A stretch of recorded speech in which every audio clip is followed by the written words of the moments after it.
आज हम बात करने वाले हैं determination of the order of reaction के बारे में, जिसके फोर मेथड्स हैं, जिसमें integration method, half life method, wants of differential method और ओस्टवाल्ड आइसोलेशन मेथड है। हम यहाँ पर इस वीडियो में दो मेथड के बारे में बात करेंगे, इंटीग्रेशन मेथड और हाफ लाइफ मेथड के बारे में। तो इंटीग्रेशन मेथड, इस मेथड में रिएक्टेंट की इनिशियल कंसंट्रेशन ए से रिएक्शन को स्टार्ट किया जाता है और टी टाइम बाद रिएक्टेंट की रिमेनिंग कंसंट्रेशन ए माइनस एक्स को डिटरमाइन किया जाता है। जैसे हम यहाँ समझेंगे कि हर इक्वेशन में क्या होता है, रिएक्टेंट से प्रोडक्ट बनता है, तो रिएक्टेंट की इनिशियल कंसंट्रेशन को तो ए मानना है और रिएक्टेंट की रिमेनिंग कंसंट्रेशन ए माइनस एक्स को हमको डिटरमाइन करना है इनिशियल मेथड में, इंटीग्रेशन मेथड में। अब जो भी हमारे पास वैल्यू आएगी, इन वैल्यूज़ को zero order, first order, second order, third order reaction में रिएक्शन की इंटीग्रेटेड रेट लॉ इक्वेशन में रखकर चेक करते हैं। जो इक्वेशन रेट कांस्टेंट के की कांस्टेंट वैल्यू को शो करेगी, उस इक्वेशन का ऑर्डर ही केमिकल रिएक्शन का ऑर्डर होगा। और हम इसमें हर इक्वेशन की रेट लॉ इक्वेशन को भी लिखेंगे, जैसे कि हमने फर्स्ट ऑर्डर रिएक्शन के बारे में और सेकंड ऑर्डर रिएक्शन के बारे में और जीरो ऑर्डर रिएक्शन के बारे में इंटीग्रेटेड रेट लॉ इक्वेशन को पढ़ा है, तो उसको भी यहाँ पे डिनोट कर देंगे। तो यहाँ पे बात करते हैं जीरो ऑर्डर रिएक्शन के बारे में, जिसकी रेट लॉ इक्वेशन है K is equal R naught minus R upon T, या फिर हम बोल सकते हैं K is equal X upon T. ये इसकी इंटीग्रेटेड रेट लॉ इक्वेशन है जीरो ऑर्डर की।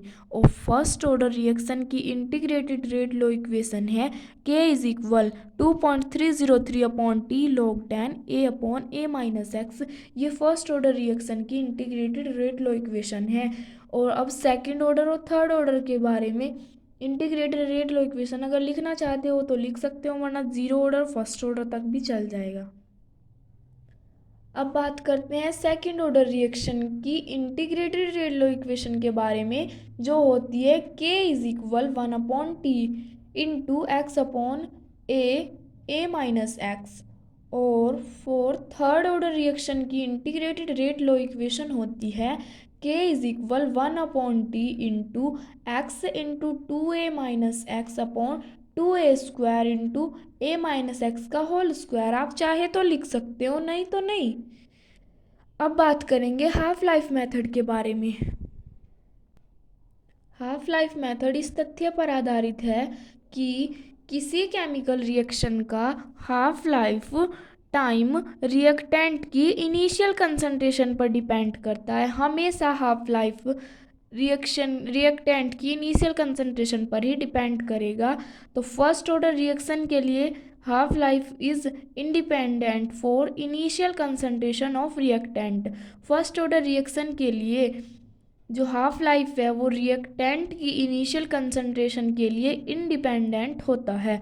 सेकंड ऑर्डर रिएक्शन के लिए half life directly inversely proportional होता है 1 अपॉन ए के। मतलब ए क्या है यहाँ पर, इनिशियल कंसंट्रेशन है, इनिशियल कंसंट्रेशन के इनवर्सली प्रोपोर्शनल होता है। और थर्ड ऑर्डर रिएक्शन के लिए टी हाफ जो होता है यहाँ पे वो डायरेक्टली नहीं, इनवर्सली प्रोपोर्शनल होता है 1 अपॉन ए स्क्वायर के। ए यहाँ पर इनवर्सली प्रोपोर्शनल, ए यहाँ पर क्या है, इनिशियल कंसंट्रेशन है, सॉरी फॉर। अब यहाँ पर अगर nth ऑर्डर रिएक्शन के लिए देखें हम, टी हाफ इनवर्सली प्रोपोर्शनल होगा 1 अपॉन ए एन माइनस 1 के।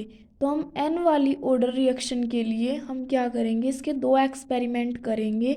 यदि किसी रिएक्शन के लिए किए गए दो एक्सपेरिमेंट्स में रिएक्टेंट की इनिशियल कंसंट्रेशन A1 और A2 हो तथा हाफ लाइफ टाइम T1 व T2 हो, तब हम क्या करेंगे, हम ये 1 वाली के लिए इसमें मान रख के देखेंगे। तो यहाँ पर हम देख सकते हैं जैसा कि टी हाफ इन्वर्सली प्रोपोर्शनल था 1 n-1 के, तो हम यहाँ पर T1 के लिए निकाल लेंगे तो इन्वर्सली प्रोपोर्शनल होगा 1/A1 हो जाएगा n-1, और ये इन्वर्सली प्रोपोर्शनल का साइन हटाएंगे तो कांस्टेंट k आएगा, तो T1 is equal k 1/A1 n-1 as it is.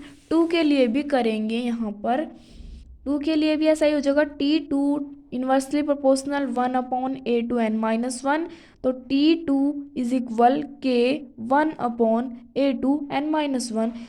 1 वाली को इक्वेशन फर्स्ट मान लेंगे और 2 वाली को इक्वेशन सेकंड मान लेंगे on dividing equation first by equation second. तो T1/T2 इन दोनों इक्वेशन को डिवाइड करेंगे तो 1/k A1 n-1 upon 1/k A2 n-1, k से k कैंसिल।